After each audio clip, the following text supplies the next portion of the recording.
आशा करता हूँ आप सब बहुत अच्छे होंगे। मेरा नाम है सिद्धांत अग्निहोत्री, स्टडी ग्लोस पे आपका बहुत बहुत स्वागत है। ये बड़ा अभी मैं एक इंटरव्यू सुन रहा था, तो इंटरव्यू के मतलब एक सेशन टाइप का था, तो वहाँ पे एस जयशंकर बैठे हुए थे। तो ये मुझे बड़ा बढ़िया इंसिडेंट लगा, तो मुझे लगा कि चलिए आपके सामने नैरेट करता हूँ कि जब एस जयशंकर पहली बार नरेंद्र मोदी से मिले तो क्या हुआ, है ना। देखिए, आपको पता ही है कि नरेंद्र मोदी के जो इस समय दो बहुत इंपॉर्टेंट पिलर्स हैं, वो एक है एस जयशंकर और दूसरे हैं अजीत डोभाल, है ना। अजीत डोभाल भारत की सिक्योरिटी और एस जयशंकर भारत की फॉरेन पॉलिसी, ठीक है। तो ये दो बहुत बड़ा सपोर्ट है। अब यहाँ पे एस जयशंकर बताते हैं नरेंद्र मोदी के बारे में कि जब मैं उनसे पहली बार मिला तो क्या हुआ।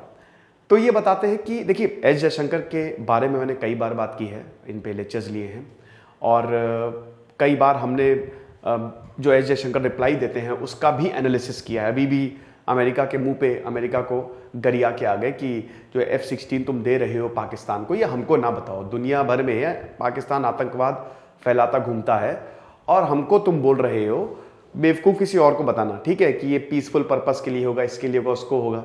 तो सीधा ये बोल देते हैं। तो ये बता रहे थे कि मैं चाइना में उस समय एम्बेसी में एम्बेसडर था, ठीक है।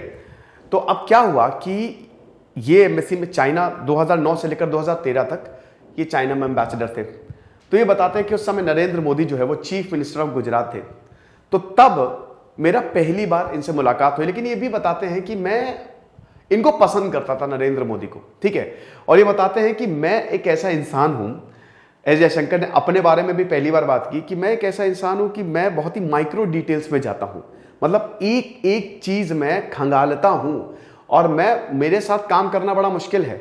I can be a big pen.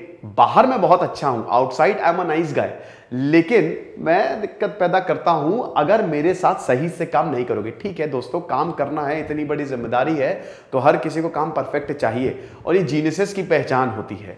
इसकी एक पहचान यही है कि वो परफेक्शन से काम करते हैं। स्टीव जॉब्स, बिल गेट्स के साथ तो काम करना बहुत ही मुश्किल था। Steve jobs was a terrible boss, ठीक है।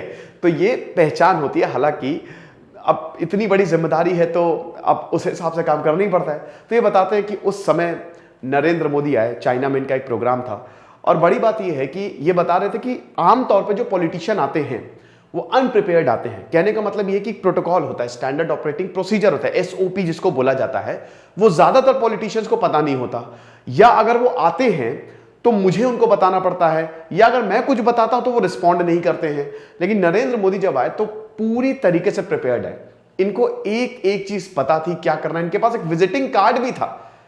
फिर उसके बाद ये जहां पे भी जाते थे, हम लोग ने एसओपी फॉलो किया और जहां पे भी जाते थे तो ये फीडबैक जरूर लेते थे कि क्या मैंने ये सही किया, इसमें क्या इंप्रूवमेंट हो सकता है।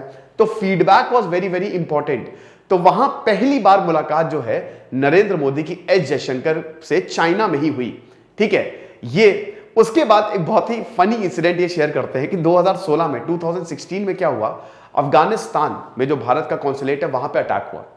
तो अब रात थी और बहुत सारा, क्योंकि देखिए एस जयशंकर जो हैं कांग्रेस के समय में भी और भारत के 31st फॉरेन सेक्रेटरी रहे हैं ना भाई। 2015 से लेकर 2018 तक एस जयशंकर का 2014 में कार्यकाल खत्म हो गया था और एस जयशंकर रिटायरमेंट, मतलब अब उनका, लेकिन यहां पे बीजेपी से एक्सटेंशन मिला।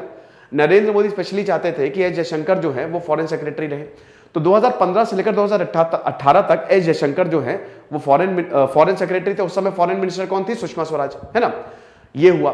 तो अब 2016 में 2016 में अफगानिस्तान में इंडियन काउंसुलेट पे अटैक हुआ। तो वही बता रहे थे कि रात के 12:30 तकरीबन बजे हुए थे और ऐसे मैं फोन जगल कर रहा था, बहुत सारे फोन्स थे। अचानक एक फोन आता है। अब उस फोन में कॉलर आईडी नहीं थी। तो प्राइम मिनिस्टर ऑफिस से जब भी कोई फोन आता है तो कॉलर आईडी नहीं है। तो मैंने उठाया फोन। तो अब उसके बाद क्या हुआ कि जब फोन उठाया तो आमतौर पे अगर प्राइम मिनिस्टर ऑफिस से कोई फोन आता है तो कोई एक इंसान होता है, एक मीडिएटर होता है। मतलब जैसे अगर सिद्धांत अग्निहोत्री को फोन आ रहा है तो उनके पीए, पर्सनल सेक्रेटरी या जिनका भी होगा, पर्सनल असिस्टेंट का होगा कि हम आपको प्राइम मिनिस्टर से कनेक्ट कर रहे हैं। लेकिन यहां पे नरेंद्र मोदी खुद थे और उनका पहला सवाल था, उन्होंने हेलो हेलो कुछ नहीं बोला, उन्होंने सीधा बोला जागे हो। तो इन्होंने बोला, जयशंकर ने, हाँ सर मैं जागा हूं, वरना मैं और क्या करूंगा इस समय, अगर जागूंगा नहीं तो मतलब what else I will be doing.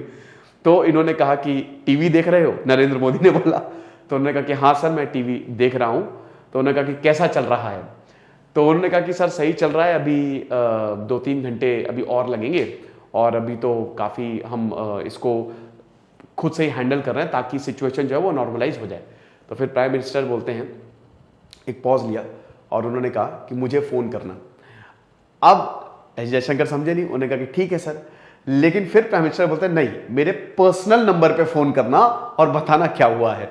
तो इस तरीके की बातें जो है वो चलती है। देखिए ये सब बातें, ये कैबिनेट की बातें हैं, ये बातें सामने नहीं आती हैं और हमको भी बड़ी क्यूरियोसिटी रहती है कि क्या होता है अंदर, जो बातें होती है किस तरीके से होती हैं।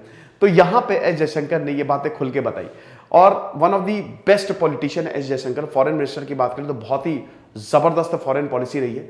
2019 में ये फॉरेन मिनिस्टर ऑफ इंडिया बने, मिनिस्टर ऑफ एक्सटर्नल अफेयर्स जो है वो इन्हीं के ही पास है और उसके बाद इनकी फॉरेन पॉलिसी काफ़ी सही रही है। कोविड-19 था बट स्टिल इनकी फॉरेन पॉलिसी बढ़िया रही है। ठीक है, हमारा हिस्ट्री ऑप्शनल का बहुत ही शानदार कोर्स आप जरूर अवेल करें, आपको बहुत ज़्यादा फायदा होगा।